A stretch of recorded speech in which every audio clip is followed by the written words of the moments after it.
Welcome to What's the Word podcast here on YouTube. Before we get into today's episode, which is an excellent episode, I just want to remind you, if you do like the show, make sure you subscribe to this YouTube channel, hit that like button, or even better, if you like the podcast itself, subscribe wherever it is that you do listen to podcasts. So you can just get that audio experience. I'm going to put links in the description below to most of the places you can download and listen to your podcast. Thanks again for coming. And here's What's the Word. I'm Zach Hartle, and I'm here with my co-host, Jason Cox. Our guest today is going to be from the IBEW, and he's going to share with us a ton of information about the International Brotherhood of Electrical Workers, and also a little bit of information about the local union 424 here in Alberta. Both Jason and myself really didn't know too much about the IBEW going into it. And as you can hear from our episode, there's lots of stuff to know about it. And our guest just has a plethora of information, not only about the IBEW, but about the electrical industry as a whole. So I'm super excited to share the episode with you today. If you like the show, please remember, like, subscribe, download, leave us a review on Apple Podcasts if you can, get in touch with us, and most importantly, just enjoy the show. So I'm going to hand things off to Jason. Today, we're joined by Scott Crichton. He's the Assistant Business Manager of the IBEW, Vice President of the IBEW Local 424 Executive Board. Scott, welcome to What's the Word? Welcome, Jay. It's a pleasure to be here this morning. Yeah, we're glad to have you here today, Scott. Before we get more into the IBEW and what you do there, we want to learn a little bit more about your background and how you got to being the assistant business manager and the vice president of the executive board. How'd you get from, we know you're an electrician based on talking, how'd you get from electrician to that position? And tell us a little bit about your career journey, and we might stop you to dig a little bit more if we need to, but. Sure. So in 2001, I was looking for a way to jumpstart my life. Like a lot of people in Saskatchewan, I had jobs, but there wasn't a lot of careers. I wanted to become a skilled tradesperson. And a lot of my friends were moving to Alberta to see some of the opportunities that were here at the time. I came to Calgary in February, and within a couple of days, I was able to land a job for a smaller company doing residential construction. There's a lot of residential that was happening at that time. We wired houses from Saddle Ridge to Springbank area and everywhere in between. And it was a great time to learn a skilled trade in our province. From there, around 2005, I kind of got bored of the residential construction. I was looking for a new challenge, so I changed companies. I learned a little bit of commercial and light industrial, and traveled the oil field. Wired a lot of compressor stations and oil batteries, and seen a lot of the province. Went a lot of places that people don't normally go, because these remote locations are challenging to get to in a Toyota Corolla. So they gotta, be creative with how they get you into some of these sites. And around 2011, I joined the IBEW, and I worked up in the oil sands like a lot of people. And that was a pleasant experience. Around 2017, I came into the IBEW business office as an assistant business manager. And then 2 years ago, I ran for election on the executive board and served as the vice president of the local union executive board. But I still retain my position as an assistant business manager working in the business office under business manager, financial secretary, Michael A. Reinhardt. So that's kind of the Coles Notes version of my career. And it's been an awesome journey and a pleasant experience. And I love what I do every day.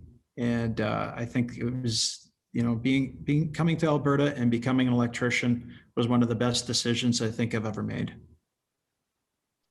I think so many electricians have that same story, right? Everyone's very happy and proud of the accomplishment and the credential, and we all have stories similar to yours. I kind of chuckled when you talked about driving around up north. I too had that adventure. Mine was in a Pontiac Sunbird, I think it was called. And yet you see some just beautiful locations in the middle of nowhere. But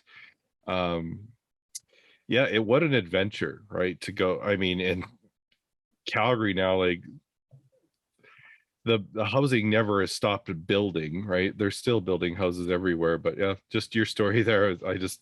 I laughed because I could see the 2x4, I could see the wood frames, and then all of a sudden you took me right up to me driving down some back road in Whitecourt or Athabasca. And I mean, obviously you went even further north than I did. So yeah, the trade's really good for getting people experience. I saw a lot of different sides of the residential living in Calgary. Everything from your small starter homes in Saddle Ridge up to some great big, beautiful multi-million-dollar homes down in Elbow Valley. And it was just such an amazing experience to see how vast the industry is just in the residential portion of our craft. But then when I started doing the light industrial and commercial, I thought, wow, I'm learning something new every day. And every day is a new experience and every day is a new challenge. And what a great career path I think it's been.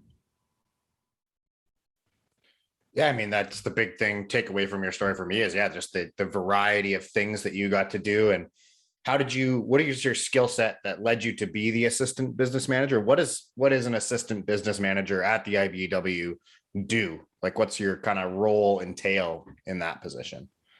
If you're all right, Zach, maybe I could just start with what the IBEW is. Yeah. And to roll into the ABM position that I have. Mm-hmm, for sure.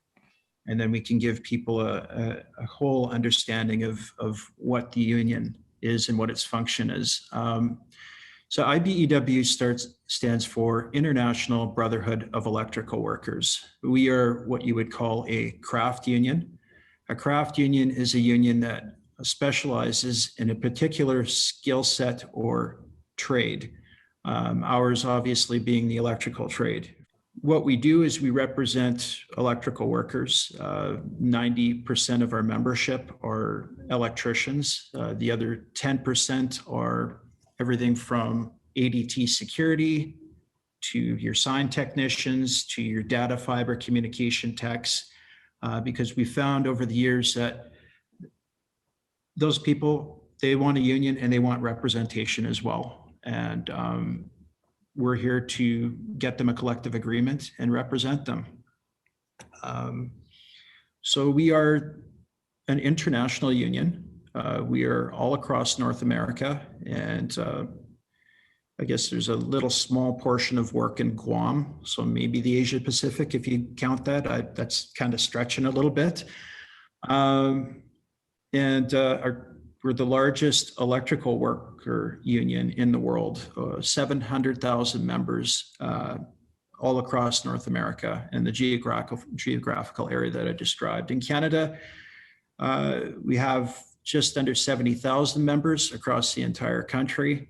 In Alberta, our local union 424, has between 5,000 and 6,000 members. And 424 is just the province of Alberta? Just the province of Alberta and the Northwest Territories as well. Okay. Yeah. So to give you an idea of the structure, you have an international president that is in Washington, D.C., is Lonnie Stevenson.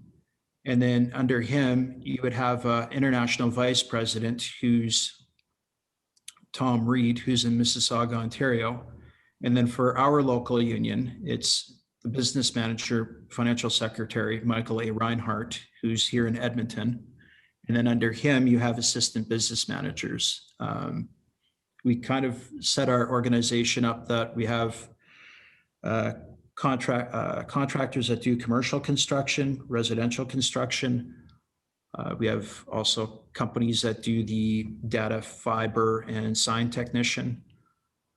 And we also have industrial construction. So an assistant business manager will kind of look after whatever type of work the contractors are doing, right? And they'll report back to the business manager. And that's kind of the way that it works. We have union meetings every month. It's been a little bit challenging lately due to COVID-19. So once a month, the business manager will give his report to the executive board, which is made up of a president, vice president, and then a couple of unit chairs, also a treasurer and a recording secretary. After he gives his report to the executive board, he goes across the province and meets with the members. He has a meeting here in Edmonton, he has a meeting in Calgary, and a meeting in Fort McMurray, and he puts the financials up there and he gives his report as a way to tell the members what the union's spending their union dues on and what they can expect for upcoming work, and maybe get feedback from the membership on how we might be able to have a better union. And that's kind of how it works. What does it mean to be that IBEW employee? I mean, obviously, there's a benefit package, but like, can you just talk a little bit about I mean, obviously with yourself too, like, what was the difference between being with a non-union employer and now working with the union? So just for someone that really doesn't know.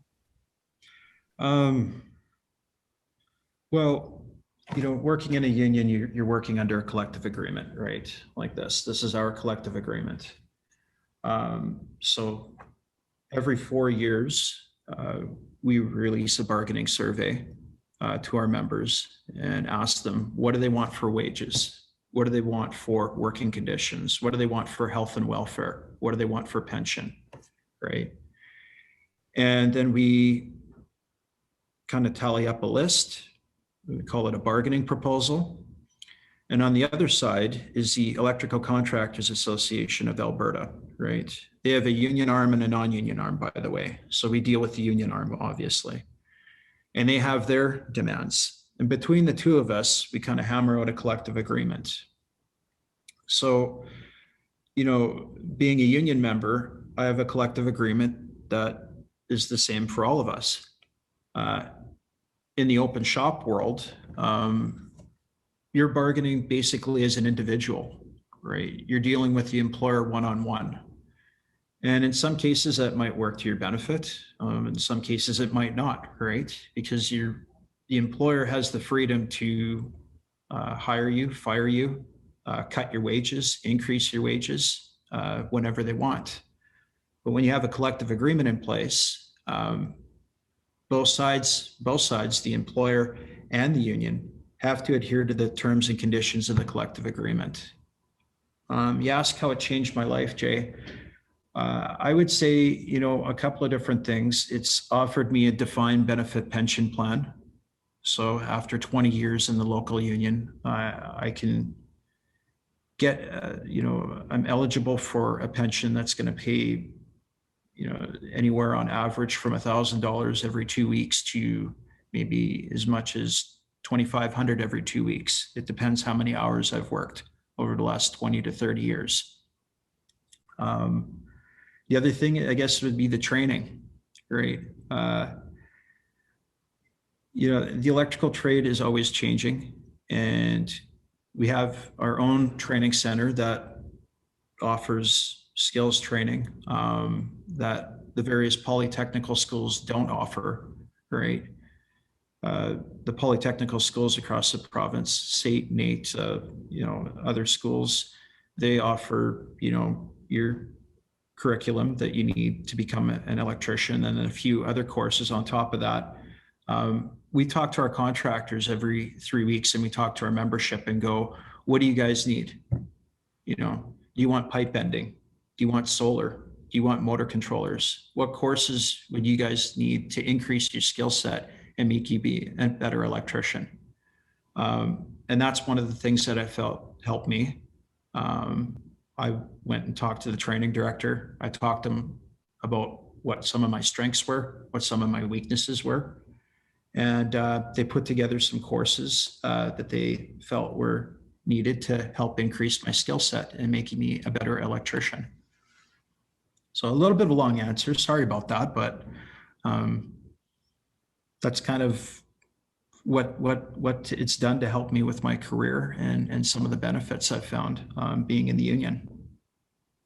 Well, I mean, what an opportunity. I mean, how often, I mean, the three of us, we know several electricians, and you would go to school and you would learn how to, like, motor controls, right? Sure. And I mean, you learn 3-wire, 2-wire motor control in basically first year. And students and electricians, when it comes to the schematics and just the operation, totally forget how all that works. So, I mean, you spend all that time in an apprenticeship learning stuff, and then eventually you don't know how to do it. Yeah, it's great that you guys have the opportunity to refresh yourself on specific courses, and then also get to suggest and modernize with new courses. So that I mean, that's a perk. And I mean, let's not forget the defined benefit pension. I mean, that's just a rarity now in this day and age, and eventually there's going to be a time where when you're going to have to retire, and having that peace of mind and security is incredible. Well, I've always been of the philosophy that every electrical worker should have the opportunity to retire with dignity, right? You know, they shouldn't be struggling after they've done 20 or 30 years in the trade. They should be able to retire and do what they want. They've worked hard their whole life. Now, in their golden years, let them do what they want for the rest of their life. I mean, and some people want to keep working, and that's great. They can do that too. But some people, you know, there's things that they want to do, and that's what a defined benefit pension plan does. It gives them this income that they can count on every 2 weeks and plan their life around. So you're right, Jay. That's one of the best things I think we have going for us. Well, another thing too, and it was brought up in another conversation Zach and I have had recently, is safety. And not only are you training for specific courses, but I'm under the understanding that you guys do have quite an extensive safety program as well. Is that true?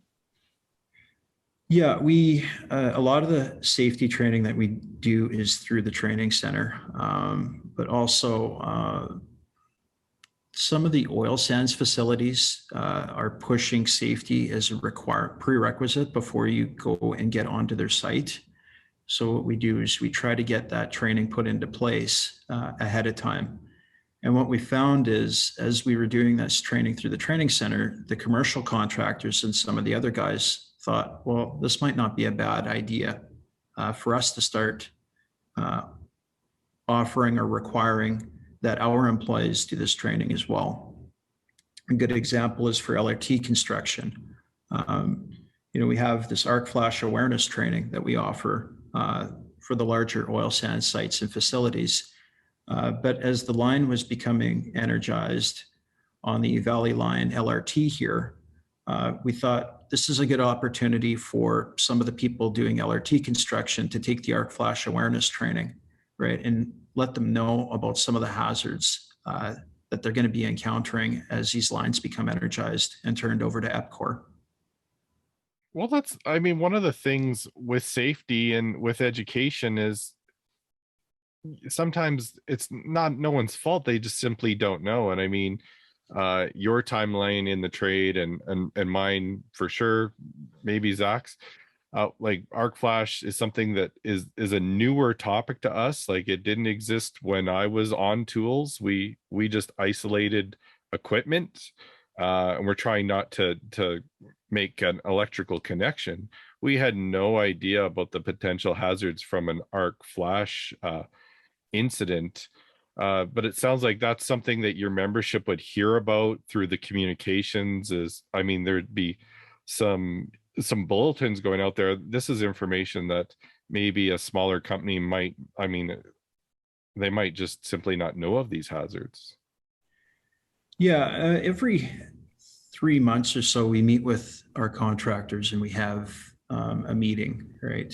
And we talk about some of the hazards that we're encountering in some of the workplaces and some of the jobs that they're doing. And we talk about, lately it's been COVID-19 that we've been talking about. How can we improve workplace safety so that, we don't have to worry about transmission.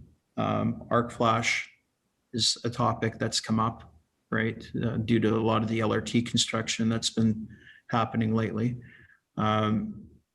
And that's where we talk about, look, we're hearing back from the membership that there's some unsafe conditions out there. And here's some of the courses that we have that are available. Are these sufficient to have a safe work environment? Or should we talk to the training director here and try to develop some more, right? Tailor something specific to some of the workplace hazards that are happening out there. And it's very, very helpful to have these meetings with the contractors every 3 months or so, because some of them have been in industry for 20, 30 years, and they can share some of their experience with us as contractors about what might work or what might not work. And our members at the union meetings, they can give us their feedback as well, and we kind of come somewhere up the middle, so that we're providing safe training. But at the same time, we're not hurting our contractors' competitiveness. I guess I have 2 questions.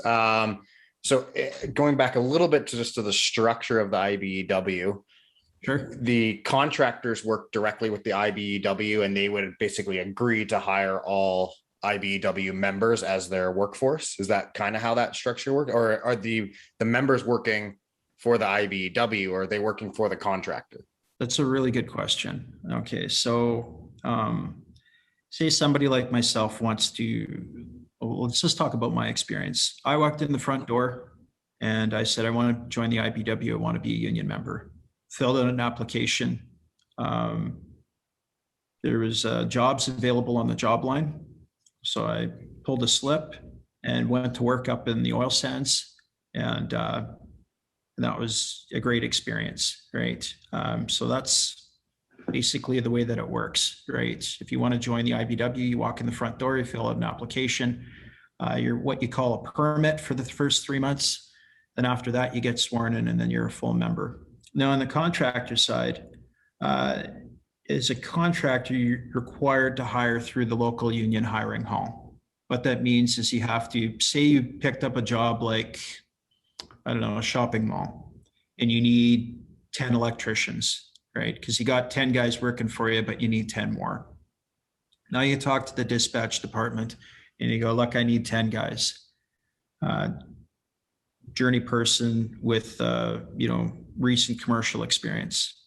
We post that on our website, contractor XYZ Electric, looking for 10 journey person electrician with recent commercial experience, right? Now, they can just put the call on there, or maybe they want to do something like a 3 for interview, right? That's an option for some of them. They can put a 3 for interview. Maybe there's somebody that they had working for them and then they had a lack of work and they had to lay them off. They want to recall the guy. That's another option. And so as a contractor, you're required to talk to dispatch, tell them who you need, like how many guys you need. And then we post the job, and then electricians bid on the job, and then they go to work. One thing you said there, you apply to the union and then you go to the job board. Is there any jobs right now? Like if anybody's listening and they're looking for work, but they haven't thought about joining the union and looking for work, is there opportunities right now to get into the union and find work? So there's always opportunities to get into the union. Like we'll take people in at any time. When we talk about upcoming work, there's a lot of calls going open right now due to the shutdown season happening, right? Definitely in the Edmonton area and some for the Wood Buffalo region. So that's some opportunities to put some people to work. I would expect that there'll be more opportunities in the fall due to LRT construction. Yeah, so that's kind of what's going on. But a lot of that work would be your light industrial, heavy industrial construction. You said that you would look on the job line and then bid for a job. How, I'm guessing I could be outbid by someone else. How does that work?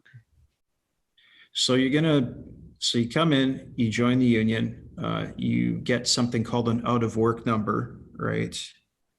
And then you look at jobs that are on the job line and then you bid on a job. Now, when that job is completed, you might get laid off, right? So you come back to the union hall, you ask for a new out of work number, and you get a new out of work number, and then you start bidding on jobs on the job line. If somebody has a lower number than you, then they could potentially be in front of you for that job. Let's not forget though, sometimes the contractors are looking for people with a certain type of skill set, like recent commercial experience or heat trace splicing or fiber optic splicing. So that might become a factor in who gets the job, and even regardless of where the number is. But yeah, you're right, Jay. That's basically the way it works. Whoever's got the lowest number, they're the next in line to get the job. And then, like you said, then maybe if I was lacking, I'm guessing I could call in and someone would say, well, Jay, yeah, you were really close on that. You were outbid because contractor X had heat trace experience. Through your training center, is that something that I can take a course on heat trace or some other skill set? Yeah, I mean, and that's what we try to encourage people to do, right? Okay, so I had a member a contractor that did a call on the job line and did 3 for interview. They were looking for a recent commercial experience, and they needed some fire alarm training. So they interviewed a guy, and he just didn't quite have the amount of fire alarm experience the contractor needed. So the guy came back to us and said, I didn't get the job. There are some courses that we suggested that he take for his fire alarm training, so that when he goes to bid on the next call, he's going to be more successful, right? Be the same thing for heat trace. If a contractor is asking for that and the member doesn't have it, we encourage him to get in touch with the training center, take the courses that he needs so that he's successful the next time. And who pays for the courses? And would it be the electrician looking for the work? Would, there'd be a fee? I mean, I'm assuming subsidized a little bit because they are an IBEW member, or are they free typically to members? They're free to members because under the collective agreement, 40 cents an hour of your salary goes towards the training fund. And that's huge, right? I mean, we're all for keeping that knowledge flowing in the trade, right? We're lifelong learners, right? I'm a huge fan of that. So that's something that is beneficial, especially if you take advantage of it. I'm sure lots of guys don't, but. Absolutely. And that, there's many different things that can help pay for, right? Tuition reimbursement is also another thing, right? Say you've gone to school and you want to get your tuition reimbursed. We expect that you'll contact the training center ahead of time, let them know, hey, I'm going for 3rd year. I want my tuition reimbursed, right? Have all the paperwork done ahead of time so that when you're done, you can get your tuition reimbursed, right? And that's a big thing. Being off work for 2 months, getting that money, that's going to help you pay some bills. This sounds expensive. As a tradesperson, I'm paying dues for a pension. I'm paying dues for a training center. I probably have medical benefits. These are all wonderful things, but how are you staying competitive with the non-union contractor? So the collective agreement has different wages for the type of construction that they're doing, right? If you're doing industrial construction, there's going to be a higher wage rate for that. For commercial, there'll be a lower wage rate, right? I believe it's around 36 an hour, right? And that helps the contractor with their competitiveness, right? And that's also one of the reasons why we have the meetings every 3 months, because we talk about upcoming work and we talk about, are they being competitive? Are they picking up more work? What's the situation like out there, right? But you know, the reality is at the end of the day, you know, some of these contractors have been with us 50 years, 70 years.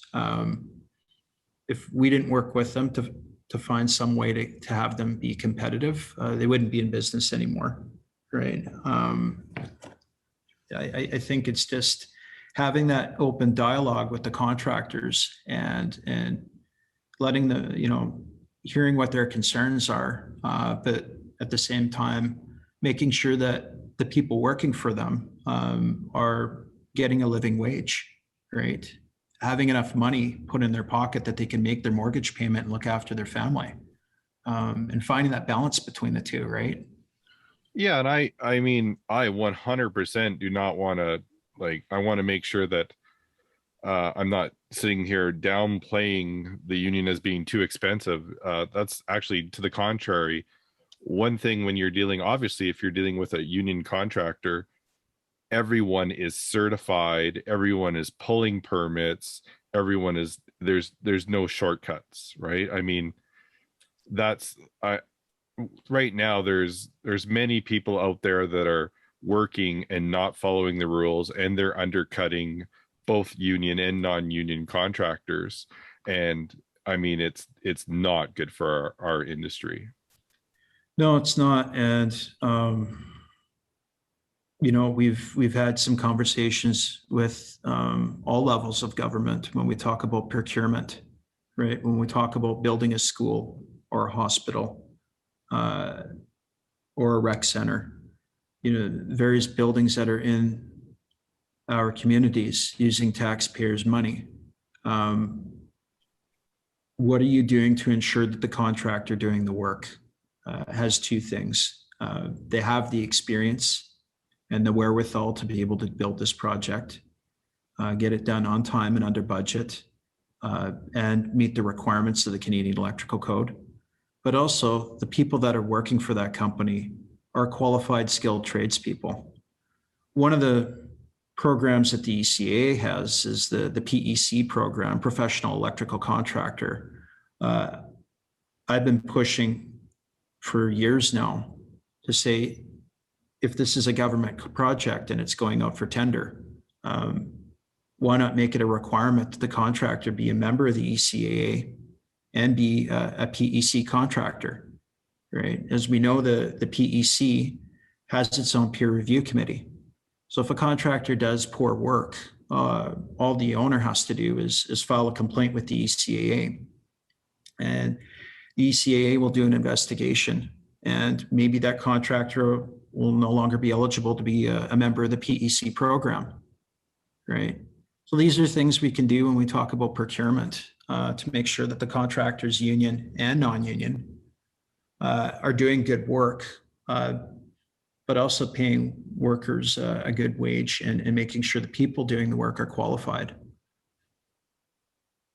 Well, and you just mentioned a huge thing there. Like, if your union, obviously you guys have a little bit of clout, you can actually speak with the government about issues of concern. I mean, you're representing thousands of people just here in Alberta alone, but I mean, obviously this could be even on a national level in Canada. I don't think, obviously you're international, but it's nice that you guys are able to speak up and at least represent our trade with the government. So I mean, that's a huge, I mean, that would help all electricians, honestly. Well, and you know, it's interesting, as I started pushing for these things, Jay, the contractors said to me, is there anything we can do to help? So it was nice to have the association at times want to join with me and say, look, as a business owner, I'm concerned about this. I'm concerned about the race to the bottom when we talk about wages. I'm concerned about unqualified contractors doing the work. You know, the one-man ladder in a truck, jack of all trades Stan out there is going to put up your siding and install a receptacle at the same time for, I don't know, the Walmart discount price or whatever you want to call it. That's hurting him as a business owner. And I think when we work together with the contractors and go, look, you know, as an individual worker, this is hurting my livelihood, but also as a business owner, you're hurting small business, and we need to have these changes. It helps push the government to form better policy. Well, better policy is always a good thing, right? Because so often we get wrapped up in policy trying to make sense of the policy that, I mean, we don't go anywhere. So it's good to hear that subject matter experts in our industry are helping shape that policy. You know, one of the good examples is we talked about the Electrical Trade Regulation Act and solar. One of the concerns I had was a lot of incentive programs being released and unqualified tradespeople or unqualified people being out there doing the work, right? That was a serious concern that I had. And I leaned hard on the government to make some changes. And one of the things I like to do is show an example of how somebody got hurt, right? There's a case in Sarnia, Ontario, where there's an unqualified worker that got injured. He was there was a 600 volt arc flash that had happened, and this individual, you know, was not qualified. It was working in unsafe conditions, and unfortunately was taken to hospital. He survived, but it was a good example of why we need qualified electricians doing the work. And the contractors actually helped me push this messaging to government, and they made appropriate changes to the Electrical Trade Regulation Act. And to be clear, to do solar work in Alberta, you must be either a journey person electrician or an apprentice working under the supervision of a journey person. So it was good. It was, you know, a mistake was made in Ontario, but in Alberta, you know, we made sure to learn from the mistakes made in a different jurisdiction and make sure that the people working here were safe when the incentive programs came out. And that conversation there, that's something we discussed a lot in actually episode 2 of this podcast, was with talking about solar and, you know, where is that line? And we are lucky in Alberta that the line it's pretty, I guess, high, and that we need electricians to do anything to do with connections and grounding and bonding. And it's unfortunate that there is, you know, different parties out there trying to push it to allow more unskilled laborers to be involved. But I mean, at the end of the day, you're even grounding and bonding. That's an electrical connection that needs to be done by qualified, certified electricians, right? Well, what had happened in the case in Sarnia, Ontario was, you know, the company at the time said, it's very easy. It's plug in and play, plug in and play. And what happened was, you know, they were making a bunch of series connections, you know, and at the end, the person didn't know the difference between the positive and negative. And that's when the 600 volt arc flash had happened and the worker became injured. So there was some industry pushback when I was sending this message to government saying, well, no, anybody can do it. It's plug in and play. I said, there's no plug in and play. It's positive and negative, right? I said, the module, when it's exposed to sun, is a power producing device, right? This is electrical work. And when you're putting it on somebody's home, right, where they're going to be living with their family, or on a school in some instances where we have children, right? We want to make sure that qualified people are doing that work, right? Safety is not just a concern of the electrician. It should be everybody's concern. Last thing we want to see is somebody get hurt because we cut a corner somewhere and we have unqualified people doing the install. Yeah, I know it's I mean, everything in our trade is you put a wire under a screw, you connect a wire, you put together a conduit, right? It's all, I guess, by that argument, plug and play, but you got to know what you're plugging into what and what's going to happen afterwards. Absolutely. Scott, can you tell us about some of the international options for work for your members? Sure. So as an international union, what we find sometimes is, there's a lot of employment opportunities in Alberta for about 15 years or so. So people came from across Canada to help us fill these jobs that were available in the oil sands. And when a lot of that construction ended and people still needed a job, other locals in other parts of Canada or in the United States, they needed some extra journey person electricians and extra labor. So now there's an opportunity for us to be able to go other places. Like there's an LNG plant that's in Kitimat, BC, where we sent a dozen people working right now. Pennsylvania, there's the hydrocracker plant where we have 133 members working. Out in Ontario, there's a couple of projects that are happening down in Sarnia, where we sent 24 members. So being an international union, the employment opportunities don't necessarily stop just here in Alberta. There's going to be opportunities for people to be able to go other places. Well, I mean, it's definitely an option, and you have some administration there to help you, right, guide you through the process. I mean, everyone, when people talk to Zach and I about getting into an apprenticeship, we say, yeah, well, sure, it's a great job, do it, just go find an employer. And that's like the hitting the brick wall right away. But it sounds like there would be at least obviously some support, or I mean, you have people that know the process, so that's nice as well.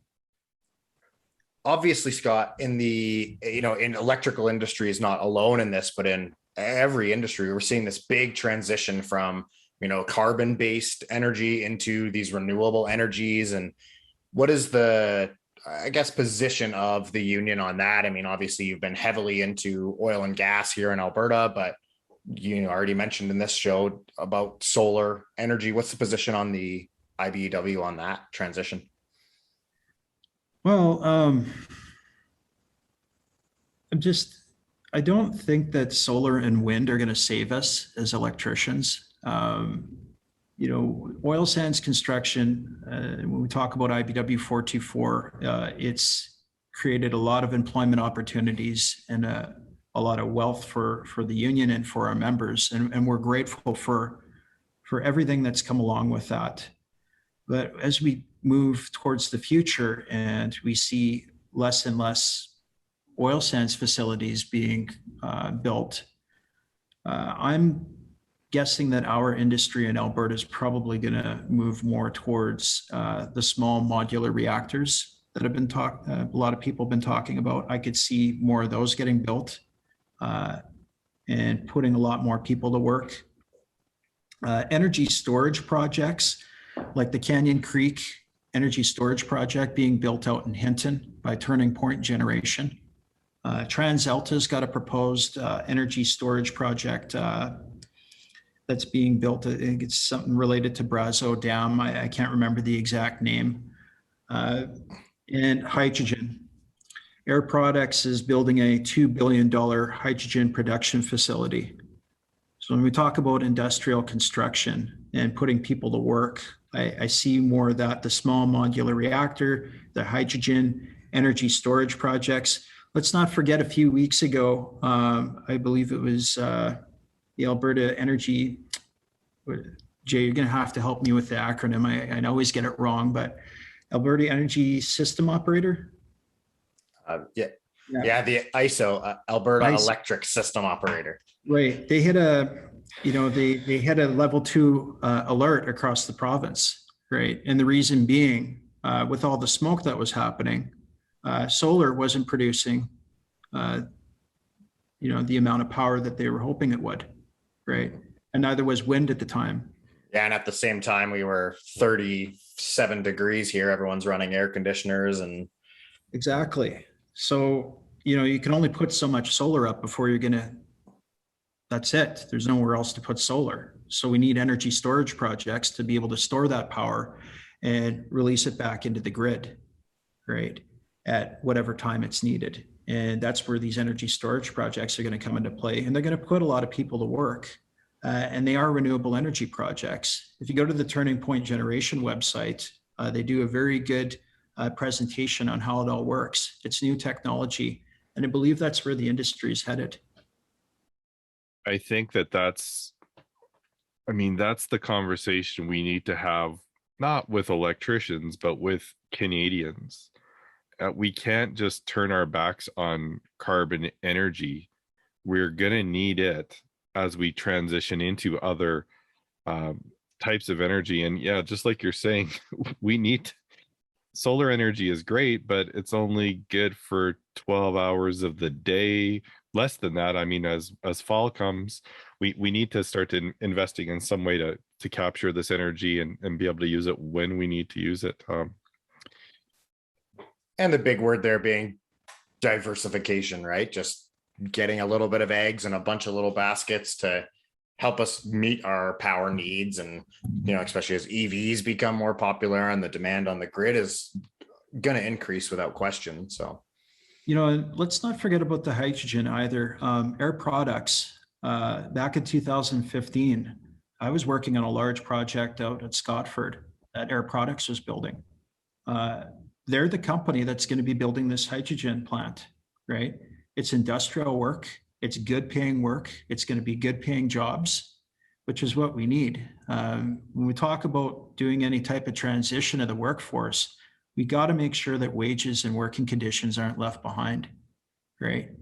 I'm all for creating new jobs, but I don't want to see people's wages being cut. Yeah, you're totally correct with that. And I mean, there's so many people in I'm going to say in white collar industries that for years were making far more money than a lot of the electricians. I'm going to say the trade person, not the actual business owner of the electrical company. But then we've seen a huge change in the white collar salaries.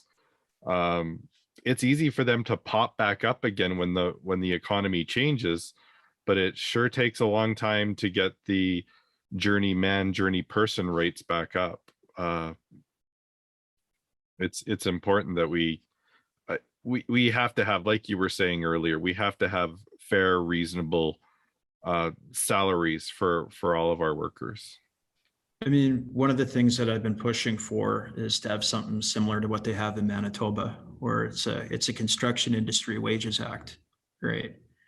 And basically what they've done there is they've set a minimum wage for everybody, but they also set a minimum wage for your carpenter, pipe fitter, and electrician, and basically said that this is the minimum wage, union and non-union. This is what you're going to get paid. Nobody's going to get paid less than that.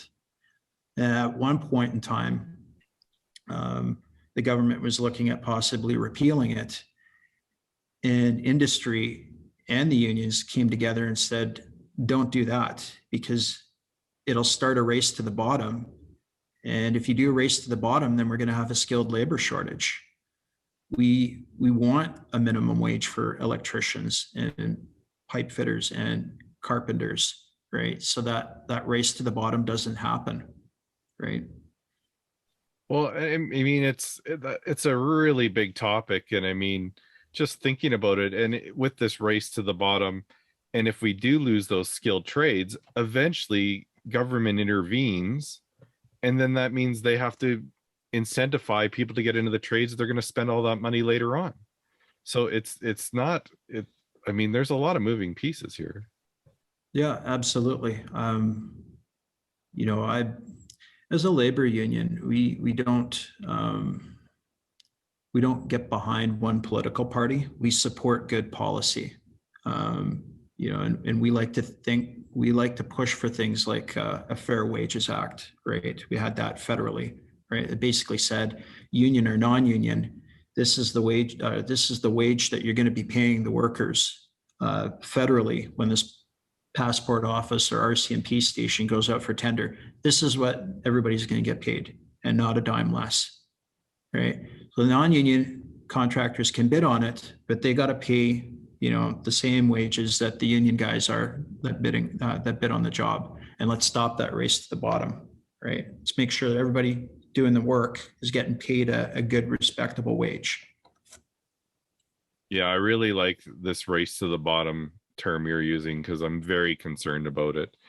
I think it's so important that we're all on the same level. We're all pulling permits. We're all qualified. We're all doing the work the way it's supposed to be done. I'm all for creating jobs at the same time, right?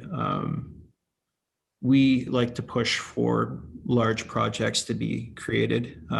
In Calgary, when the arena was going out for tender, I wrote a few letters to the mayor's office pushing for the Calgary arena to go to get approved, because I wanted to see people go to work.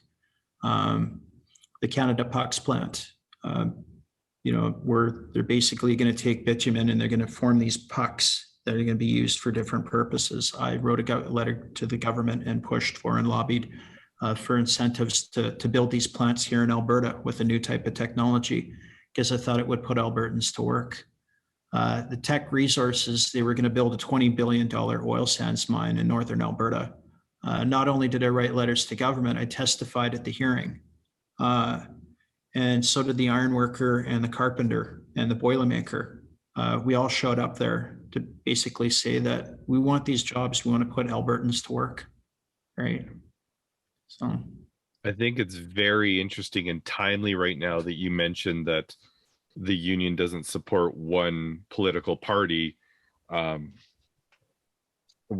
and I were speaking with a gentleman from Ontario last week, and I mean, we really haven't even talked about COVID here today, but COVID coupled with the downturn in the economy in Alberta, I mean, this is a tough time for Albertans.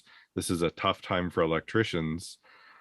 I mean, anything or anyone that can do something to promote investment in construction and job opportunities in Alberta, I mean, you're a superhero. A union is essentially a reflection of society, right? We have members that vote for every political party because it lines up with what their belief system is.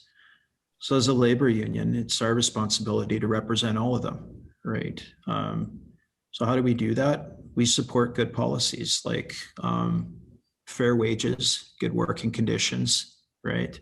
And proper changes to industry to make sure that people are working safely, right? And as long as we take that position and we keep trying to push, I think that everybody's going to benefit at the end of the day. Well, I looked through one of your collective agreements online this morning and even yesterday, and some of the information listed on just the standard of the job site, right? Some of the things that construction workers, I mean, we work in some pretty rough environments, but just the minimum standards required. I mean, it was nice and reassuring to read that your workers are given like a standard to make their job a little easier, right? I mean, nobody wants to be out in a plastic box using the facilities at 40 below. Just looking at some of the considerations that were in your collective agreement, it was refreshing to see.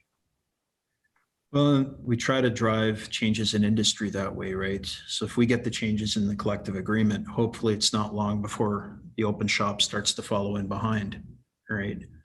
Vaccination's been kind of a polarizing topic in the workplace. How are you guys approaching vaccination for your members? I want as many of our members to get vaccinated as possible. And the last thing I want is somebody to get the vaccine and rush back to work because they don't want to get their pay. You know what I mean? They're worried about their pay cut or they're not making an income. So, you know, there's adverse effects. Some people it doesn't affect them at all. Some people they get a headache and they can't think right and they got to be at home. So I said, as an employer, if somebody's getting the vaccine that day, would you agree to pay them till the end of the day? Right? So that they're not rushing back to work and then they're in a lift and they're getting side effects from this vaccine and the people around them are unsafe. And the employers said to me, we would be more than happy to pay them until the end of the day if they're getting the vaccine that day, because it's to our benefit to have as many people as possible get vaccinated. So they said, if that's the concern, that they're going to rush back to work, all they need to do is provide us with a doctor's note, saying that they are getting the vaccine that day. We will gladly pay them to the end of the day. And it pushed the Alberta Federation of Labor to push more employers to do the same. If somebody's getting the vaccine, don't make them rush back to work. Agree to pay them till the end of the day, and more of your workforce will be vaccinated and everybody will be healthier and happier. Scott, this has been an awesome probably hour and a bit that we've been talking here. And I think we could go on for several more hours, but I think we kind of want to wrap up a little bit today. But just with maybe put the thought in your mind, would you ever be willing to come back and do another show? I know there was lots of other things that we had kind of lined up to talk about today. Absolutely. I'd love to come back. Thank you for having me today. Yeah, absolutely. And it's been really informative. I mean, we mentioned before, I personally didn't know anything about the IBEW, and I've learned a huge amount, and there's so much more to learn, especially about their collaboration with other counterparts in other provinces, and even with the other countries. The collaboration between them is huge. Kind of on that note, if people are listening and they want to learn a little bit more about the IBEW, what they do, how they operate, or reach out, get a job, anything like that, where should they go to find out more information? So they can come to our office in Edmonton or Calgary, or they can check out our website at www.ibew424.net. Zach and I would like to thank Scott for chatting with us today. Check out the link below for the IBEW if you would like more information. And of course, if you like our show, please subscribe to get the latest downloads. We can be found wherever you're downloading podcasts. Connect with us and let us know what you would like to hear in the future on What's the Word. Keep yourself safe out there, and if you can, someone else too.